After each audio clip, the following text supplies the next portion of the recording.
Bienvenidos a un capítulo más de Diálogos Sensoriales. En esta ocasión, viva la globalización. Estamos por una parte en México, por ahí hay una trayectoria desde Brasil, Italia y llegamos a Nueva Zelanda. Tengo el enorme placer de platicar con Amanda Dupas. Amanda es una investigadora muy reconocida en el área y bueno, pues vamos a comenzar nuestra plática con ella. Amanda, thank you very much for taking the time to share this conversation about your experience and in the sensory area. And welcome to the Absolutely, Dialogue it's my Sensory. pleasure. It's my pleasure. Thanks for the invitation, Ivan. Great. So let's start from the beginning, of course. How did you start sense revelation, and what was the path you cover in order to arrive into New Zealand? Okay. So I would say I have always been interested in food in general, since I was a child, always around my grandma, my mom when they were cooking. But like professionally speaking, I would say like sensory and consumer science started to be part of my life during my PhD. Okay. So I moved to Italy in 2015 to do this PhD at Padua University. And the focus of the project was more like on a chemistry side of things. But then from the first year, starts to get a direction more to the sensory aspect of the research. Right. And that's where, start to work with Train Panel, did some consumer work that continued through my postdoc, also in Italy, but in another university, at the University of Bolzano. And become a passion that I have pursued ever since. And it's part of my day-to-day life now here in New Zealand as well. Right. Do you remember that first time you to get involved with sensory? The time when you were like passionate about it? I think it was during the PhD really, because the project that I was working involved trained panel work and consumer work, which is very different. So having my head around on this is an objective evaluation, this is a subjective evaluation. Mm-hmm. And that was really like eye-opening, not just like from a research point of view, but also like in the day-to-day life.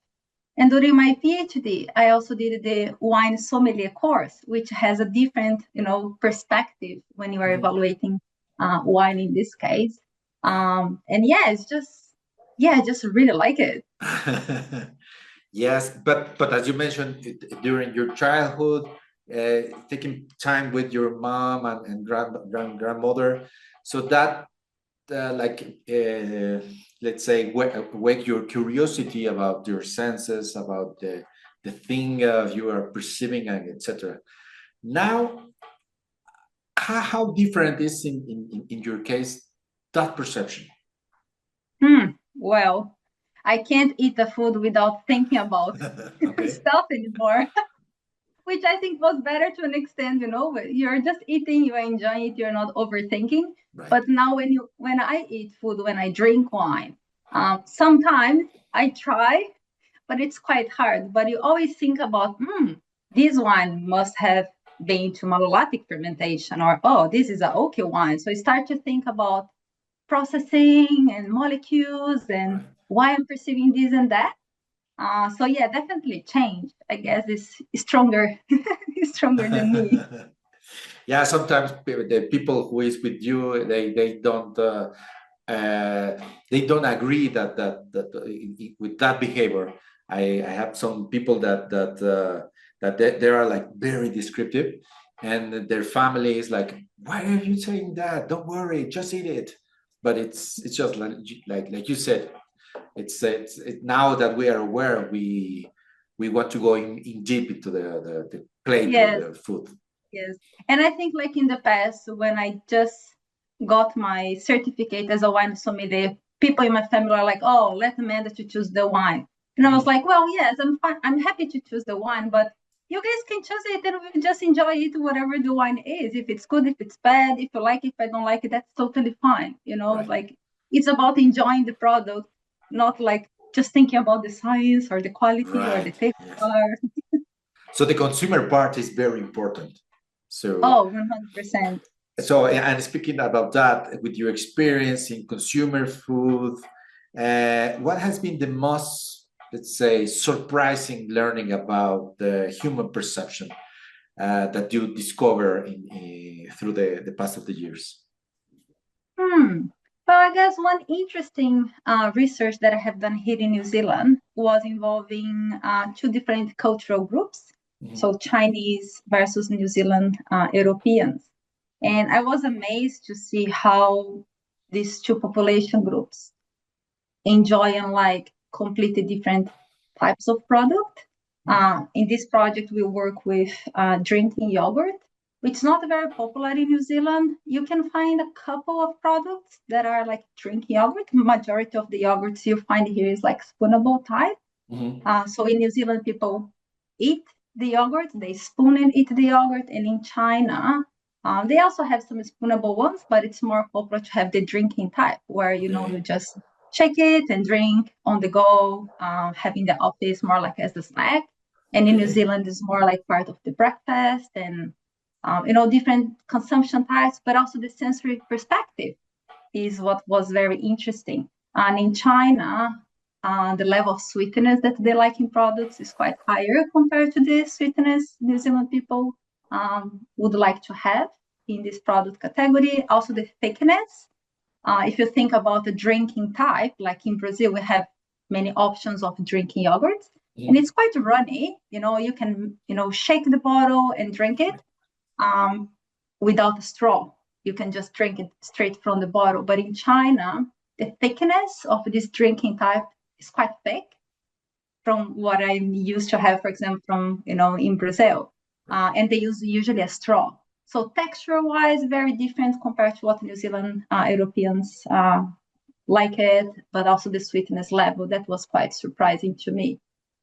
And that is reflected on the market. I mean, they have like those two different products in the stores. I mean, they have like this thick version or not thick version. Well, in New Zealand? I haven't. Well, in New Zealand, they don't really have. We can't find here much of drinking yogurt. Okay. Well, just a few brands. It's more spoonable type, and it's quite thick. You know, like a Greek type of yogurt is quite. Yeah, you need to have a spoon. You can't really, you know, drink it from the pot because they don't really have many bottles styles. You know, all those pots with the straw. It's more popular in China. Okay, and how easy is to, as a researcher, to manage this cross-cultural differences at the moment you are planning a research? I mean, it's like something to be considered or not? Well, many aspects to be considered when you're doing cross-cultural work, that's for sure. In this particular study that we run, we use Chinese immigrants living in New Zealand for different periods of time, because we found in a previous work that we did that Chinese immigrants living in New Zealand for a short period of time, they were like representative of this overseas market. So they could mimic their, you know, let's say that cultural group while they are living in China.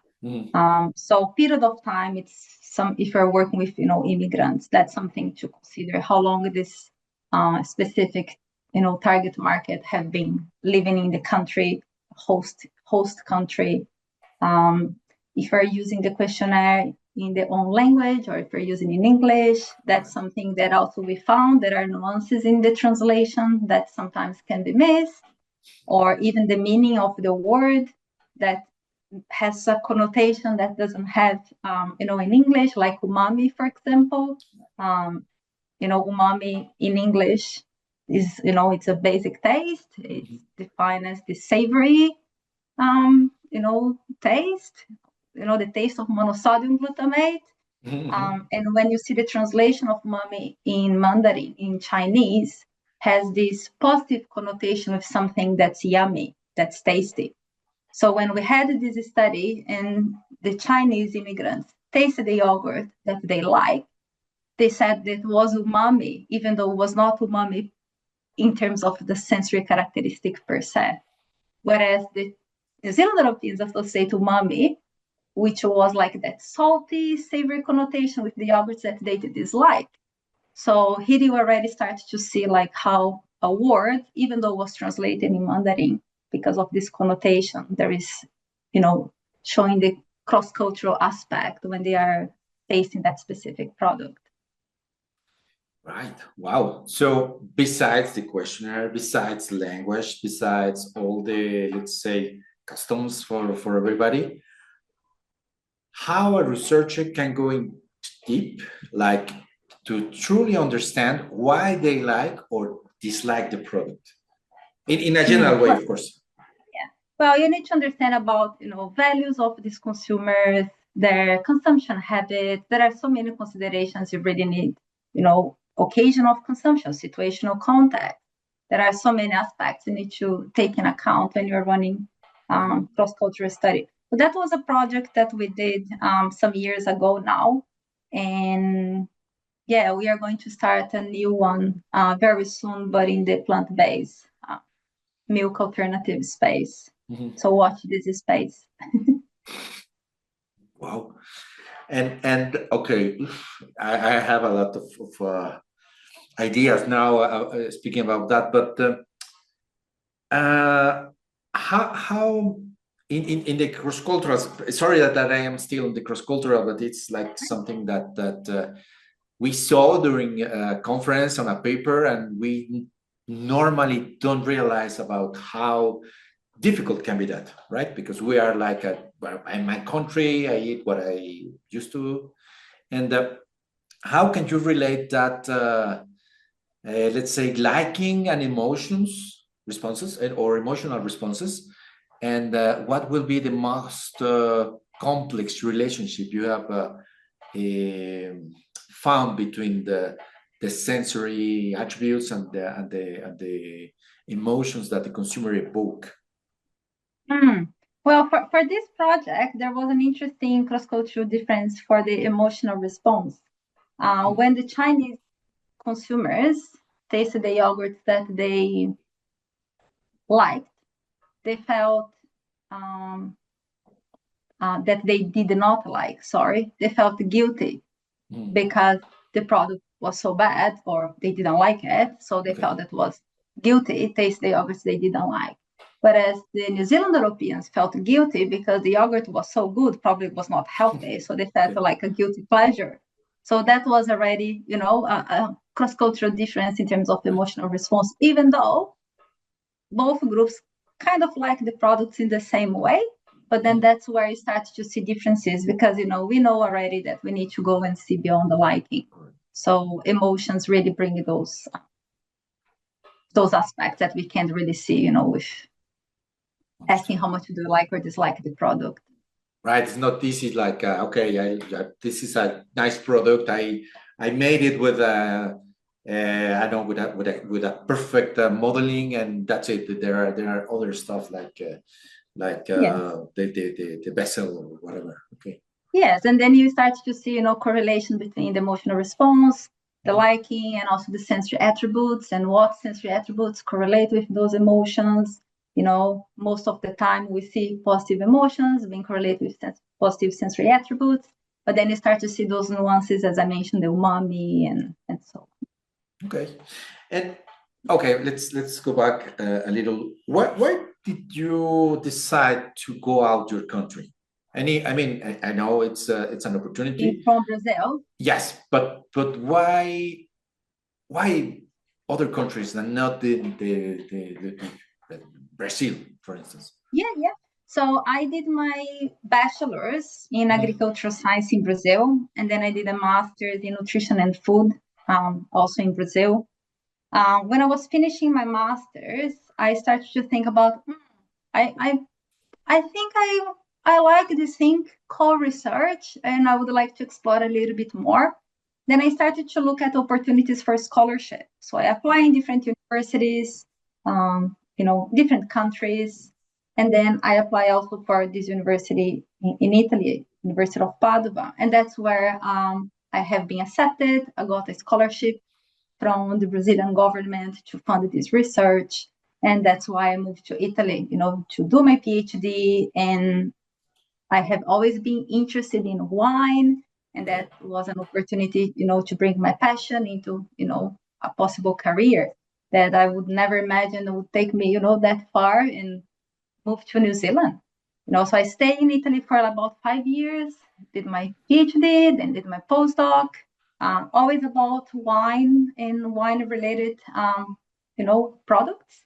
Right. And then in 2020, just before the first lockdown, I moved to New Zealand to start this job here at Massey University as a research officer, and then I was later promoted to senior researcher. So I have been here at Massey for 5 years already. Nice. So it was not like I want to go there. It's like it's just like I want It was to like follow my opportunities. dream. Yeah, and it was about opportunities, right? Like you try different places, and then oh, cool. Padua University accepted my application. I got the scholarship. Nice. It's a great research team. They work in the area that I want to work. So let's move to Italy. But it was not my plan. Like, I want to go to that university. I want to work with that person now. In fact, when I moved to Italy, I didn't speak Italian at all. It was very hard at the beginning, like to communicate. Because I lived in a small town where the Prosecco wine is produced, which is called Conegliano.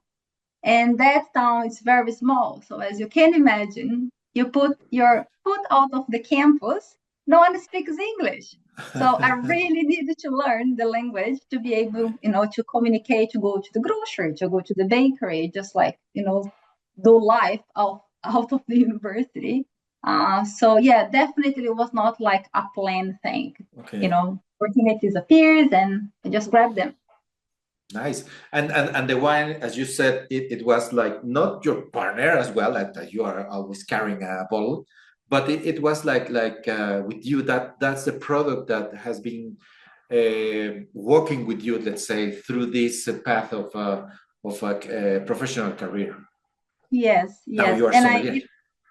Yes. And it's funny now when I look back, when I was doing my undergraduate degree, and I was going to the supermarket and then buying this bottle. I was like, oh, this bottle tastes like this, tastes like that. Oh, this is a Shiraz as well, but that's so different. So I have always been curious about what's going on inside this bottle, but just like from a hobby perspective. So being able to bring that, hobby passion to like my work life, I think that's pretty cool, to be honest. And I'm very happy that I managed to do that. Nice. Wow. It's interesting. This last, let's say, interviews I have had with other colleagues is all about the wine. It's like the wine is always near the sensory people. It's like the magic or the tradition. I don't know. It's curious. No? The wine is over there. I see wine as a way of connection, and that is like a cultural connection, an identity connection, the land, the terroir. It's a way that connects people, and you understand about that place.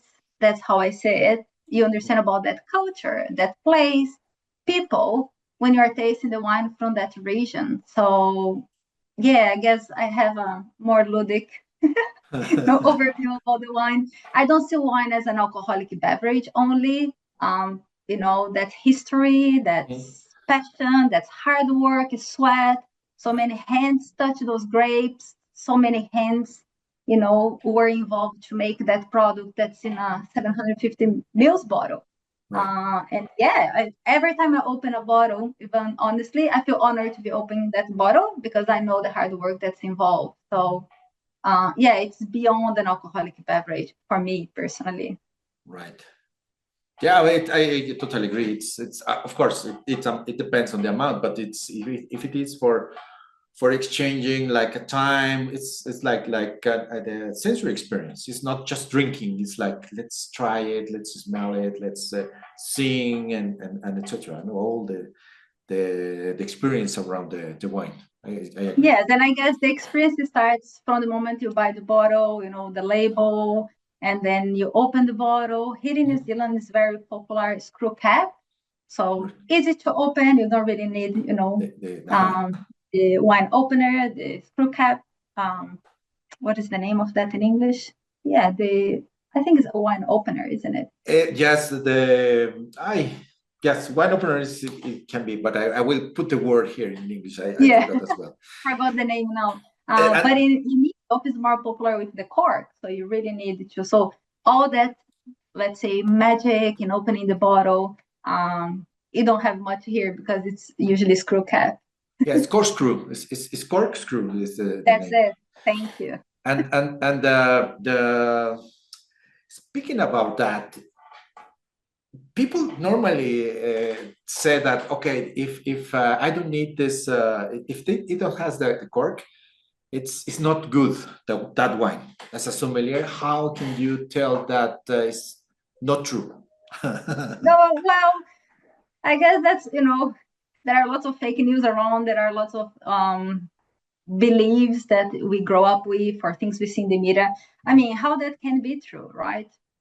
Of course, that's not true. There are wines and wines, so wines that can last in screw cap, wines that requires a cork. But with the technology now and the advance of materials for screw cap, some screw cap has like micro pores, like the wine breathes in the same way that would breathe with the cork material. So yeah, I mean, I have seen producers in Italy making Pinot Noirs that, last 10, 20 years in the bottle using screw caps, from the north of Italy. So yeah, that's not really, a thing. Right. Yes. Thank you. And okay, about the other experience you have, you're lead as a leader in the facility lab and its technical staff, for instance. You are like in the way of thinking that it must be supportive and empowering. Mhm. How does this philosophy deals with this rigorous research environment, and why do you think it's important or crucial to success? You mean like in terms of my leadership style? Correct. Well, I think when you are managing people, it is really important to have this supportive style. That's the way that I lead. And for me, it's more important how I lead, not just what I achieve, right? So having a leadership style where I can listen to people, understand their needs, work as a team, bring solutions, have a positive attitude. Of course, make people accountable, for their responsibilities and what we have to deliver, because I have I would say such high standard. I want to deliver the best that I can. And that's what we do at Feast. We want to deliver the best that we can, with the capacity that we have at that moment, of course. But also, keeping people accountable, but also having that supportive and empowering leadership. And I always, when we have a consumer study to start, I tend to say to our technical staff, yes, it's going to be, long days, it's going to be hard work. We have short time to really have breaks, but let's have fun, because we spend so much time at work with this, seeing each other's face every single day. So let's have fun. Let's enjoy each other's company. So let's remember, that yes, it's hard work. We need to be precise, temperature, especially for work with wine. There's so much to think about, the logistic and, the temperature and the headspace and this and that, but let's have fun. So that's what I try to do. I'm away from perfection in terms of, but that's what I try to do, having a supportive and empowering leadership style. Nice, because sometimes people can handle not the failure itself, but when you are planning something and the experiment was the results experiment is like as not expected, that those results never they are never published. They are never okay, we did this in a different way, and those are the results. So for everybody, everything must be perfect. And you mentioned it's not like that. It's like, okay, let's work as a team. Let's Yeah. let's get fun, but in a professional way, right? Not like Yes, absolutely. And things happen, sometimes we expect things arrive in a certain period of time, things don't arrive, and then you need to come up with plan B, plan C, plan D, plan E sometimes. And yeah, I think it's about discussing, keeping people involved in the project, updated what's going on. That's something that I personally like to do. If I have a technical staff involved in that project, if things are not going as planned, I give heads up, say, hey, I haven't received the samples yet. Samples broke in the transportation. We might need to cancel this. So, keeping people aware of what's going on without saying like, oh, we are canceling this now. Like last minute. So try to keep people updated what's going on. And that involves, sometimes the students and staff as well. What's the best part of your current activity? The people. Okay. I think working with people is really what keeps me here, I would say.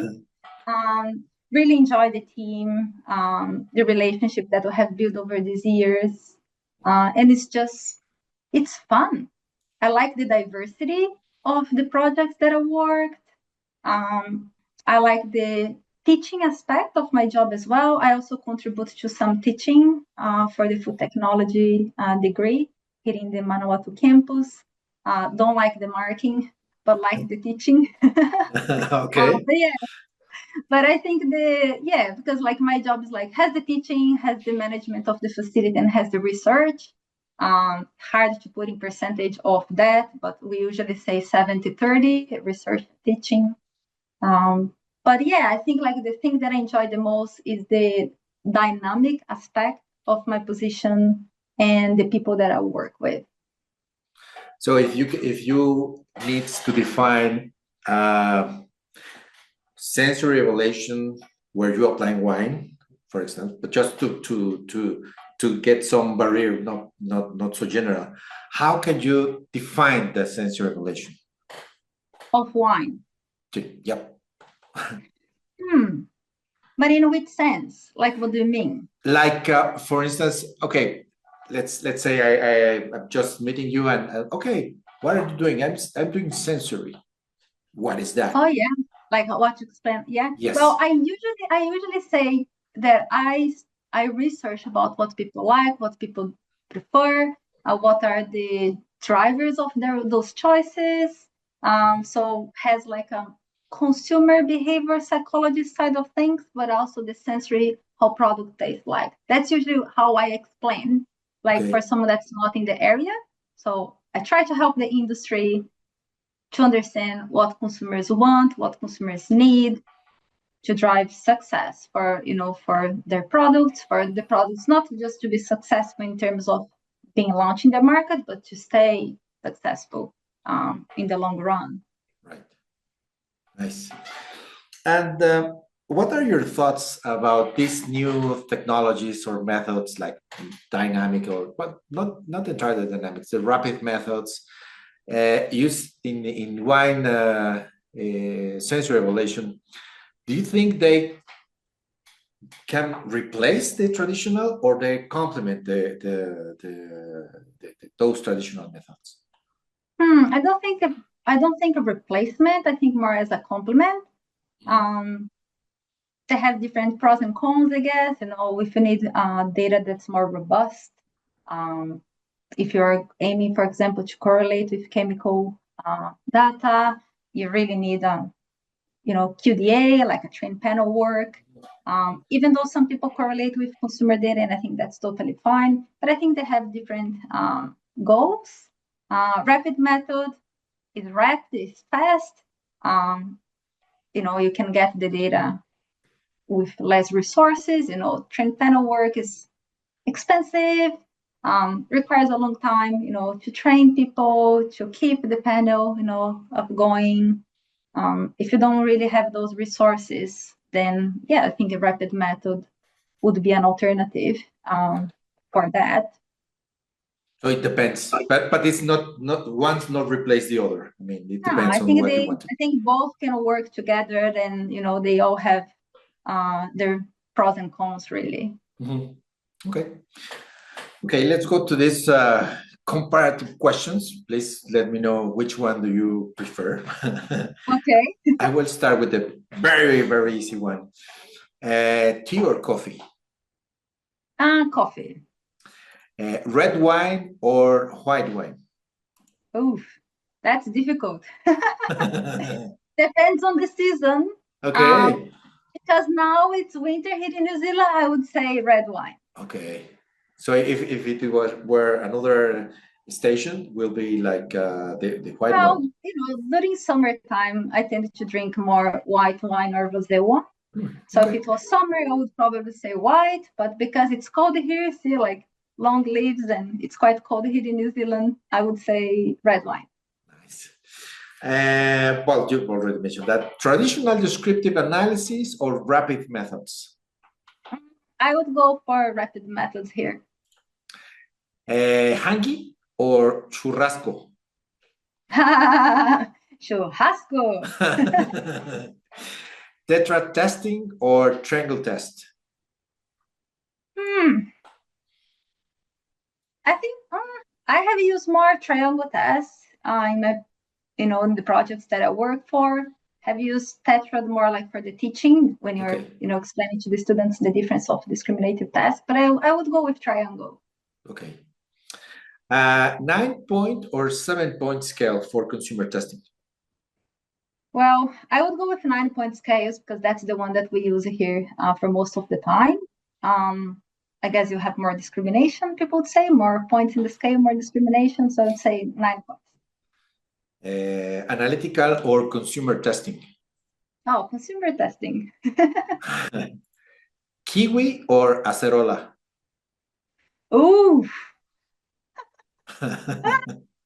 I love an acerola. That's a Brazilian fruit, by the way, for those who never heard about. And that's a fruit of my childhood, really. There was a tree in my grandma's farm.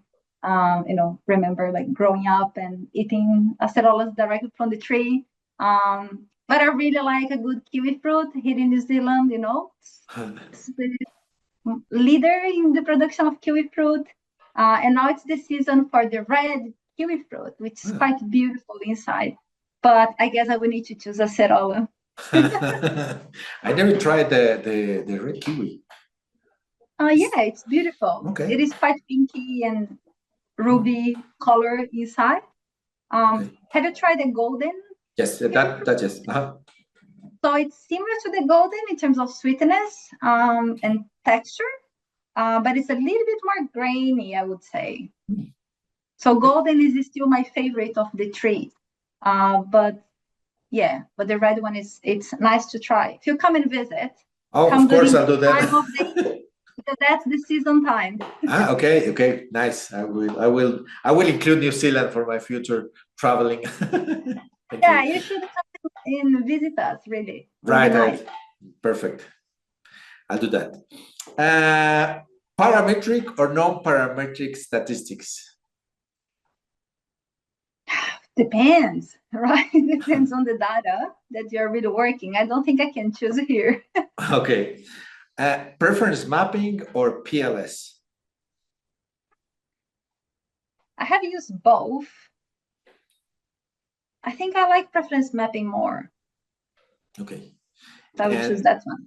Nice. And well, maybe you already answered this. Academia or company working? I think both. You really need to have a combination of both, to provide good insights for the industry. I have seen a lot of people that work in the academia and then they move to industry.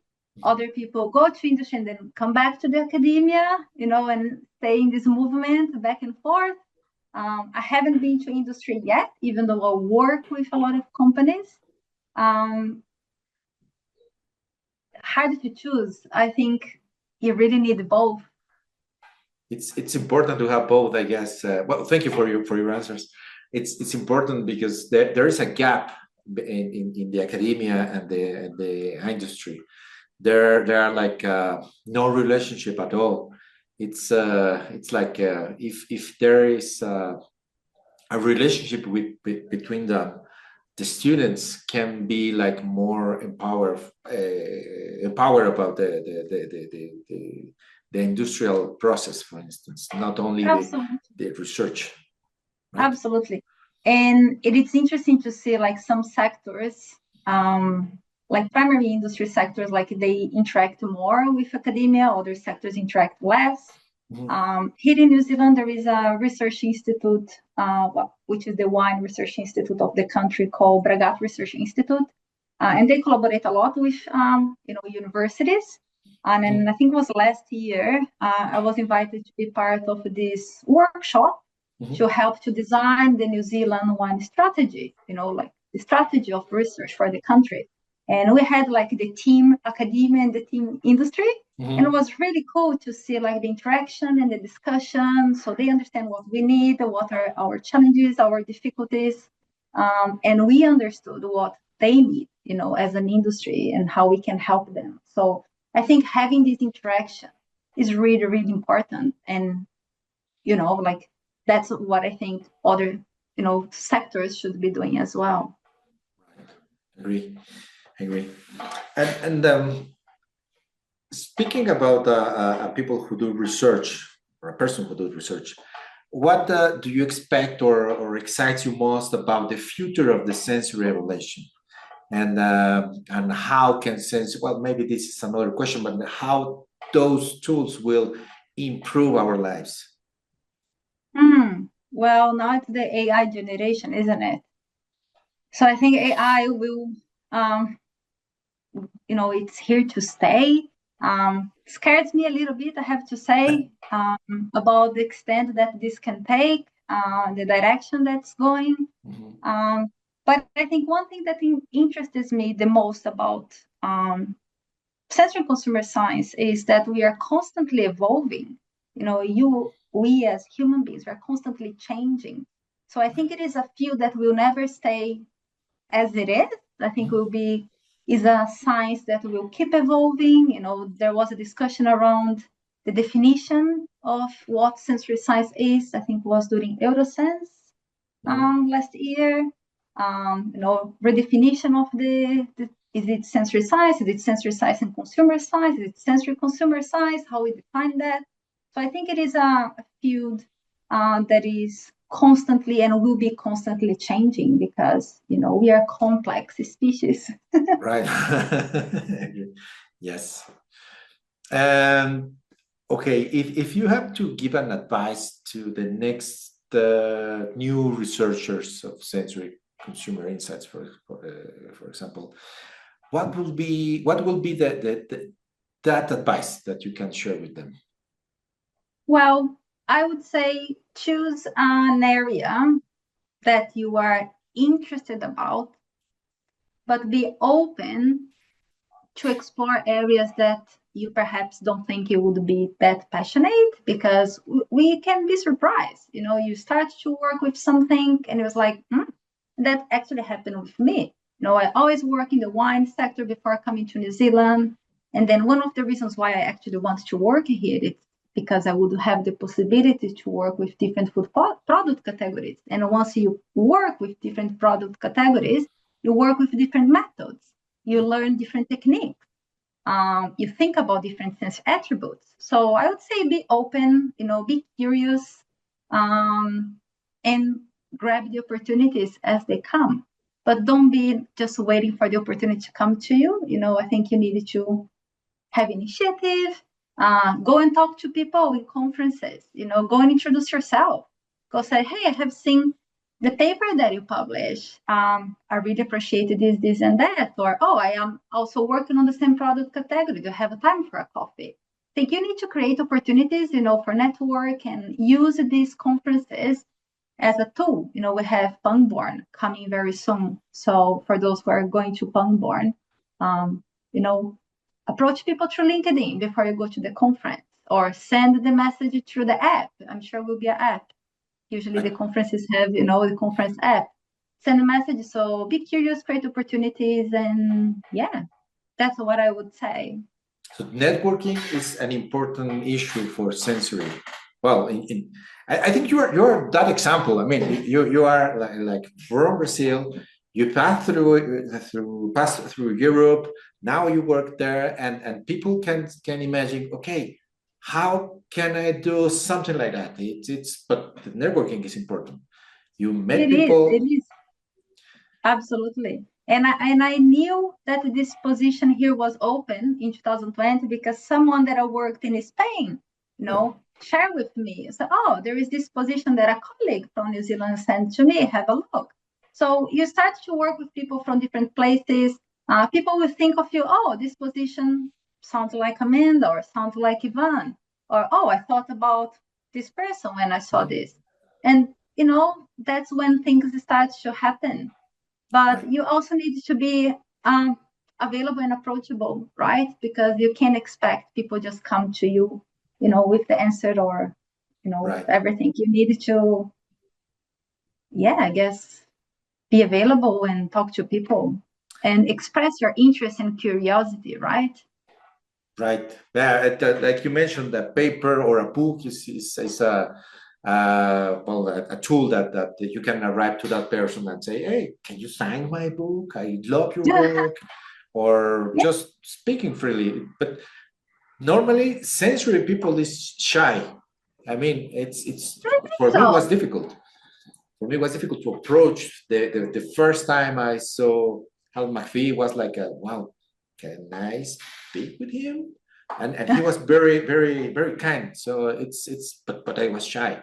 I am shy already, or I'm still shy. Sorry, but it's important to approach to the people, as you said. It's mandatory. At the end, the sensory is a teamwork, as you mentioned. It's you are Absolutely. surrounded by people. Yes. And I used to say, like, if you work with sensory consumer science, you really need to be a people person, Mhm. right? Because that's one of the skills you really need to have. You're going to be dealing with consumers, you're going Right. to deal with people. So communication skill, yeah, I think that's really important, and that can start in a conference. Breaking that ice and say, "Oh, I'm really afraid to talk to that person," but I'll just go and do it. Right. So you mentioned three conferences: Eurosense, Sensometrics, and Bangor. Is there any other conference that was worthy for the people? Well, here in New Zealand and Australia, we have the what we call NZOS, Sensory Okay. Symposium, that starts that happens every year. One year is in Australia, one year is in New Zealand. This year we hosted here at Okay. Mass University, which happened some months ago, and next year it's going to be in Melbourne, in Australia. So that's a really cool one. We have usually people coming from Asia, some people from Japan, China, but it's mostly New Zealand and Australia. Maybe in a couple of years I can present there a poster or something. That will be a nice Yes, pretext to that would be try really nice. the red kiwi. Yeah, so usually it's just auto presentations that we have, but who knows, depending on the demand, I guess posters could be considered in the future. But this year we had Julian Delarue from UC Davis Wow, coming to give a talk, which was wow, pretty nice, cool. nice person. Okay, do you have a sensory paper, book, poster that you want to suggest to the people who is doing sensory or they are starting to doing sensory? Well, I guess for who is interested in sustainability, reuse of byproducts, wine-related stuff, have been publishing about verjuice since 2017. So there are some papers available there. Some focus on the chemical and sensory characteristics of verjuice, and others focus on using that in composite foods or composite products. The cross-cultural work that I mentioned, we have 3 papers published on that same project. So it's Mm. available. I think all of them are open access. So if people are interested, I can send you the links if you want to put, in the notes or things around this YouTube channel, I can send that to you. There is a nice one that we published recently with Sarah Yeager on the plant-based milk alternative space, which is also worth it to read. And more recently, there was one on smoke taint. That's a project led by Professor Elisabeth Tomasino in the Oregon State University. Jenna Fryer, now Dr. Jenna Fryer, came here. She was a PhD student and run a consumer study here with us. Stay here for 6 months. So we published a cool work on consumer, responses towards smoke-impacted wines. So so no books, but some cool publications available. Yes. Yeah, that's important, and this is a question that might be difficult or complicated to answer. But how you can manage sustainability in sensory when we always use a lot of material for the evaluation? How sensory is prepared to work with that? That's a good question, Ivan, and that's a challenge that we, I guess that's not just us. That's like lots of people facing the same issue. Here at FIS, we try to reduce the wastage in the way that we can. For example, glasses of water, we use like glass, we don't use plastic. Some of the works where we need to use a spoon, we use inox spoon, and then we wash in between sessions. We don't use plastic. Some of the plastic cups that we use, we recycle as well. So it's all about the planning for that project. Do we have that's what I usually, discuss with our technical staff. Do we have the capacity for this specific project to be rinsing all these cups and, putting in the recycling bin so we can, deal with that, how we can minimize the waste. But it's challenging, especially in terms of the materials sometimes for these biodegradable, cups. They can leave some paint sometimes, depending on the product that you put inside. We pilot a couple of brands, in the past here. We didn't really find the one that was not releasing, an off or note in the product. So yeah, it is a challenge. It is definitely a challenge. Don't know if you have ideas, how we can improve. We are constantly looking online and going through workshops and talking to people, but that's definitely a challenge. Right. The important thing is that we are aware of that, and we are trying to do something, not like okay, that's a problem and that's it. The people is like trying to do something at this time. Yeah. That's important. I think it's important to be mindful of that, and within each reality, because each lab has a different reality, right? Within your own reality, because sometimes the city doesn't even have the recycling system in place. So then there is no point in doing that if at the end of the day they are going to put everything mixed together. So I think you need to see what's the reality in the city that you are working, and then perhaps talk to the people in the council and see, how that process is happening, and align with collection dates and things like that. Right. Thank you. Okay. Before finishing, well, you are very young, but let's say we have a time machine and you can travel at that time where you were cooking with your mom or your grandmother, and you had the opportunity to speak with little Amanda. What can you or will you tell to her if you can do? My younger self. Yes. I think I would say just keep it going. Keep it going, because things will happen when it's meant to happen. Just don't give up. Keep it going. You'll find bumps in the road. You need to climb sometimes. But yeah, just keep going. That's what I would say. Thank you.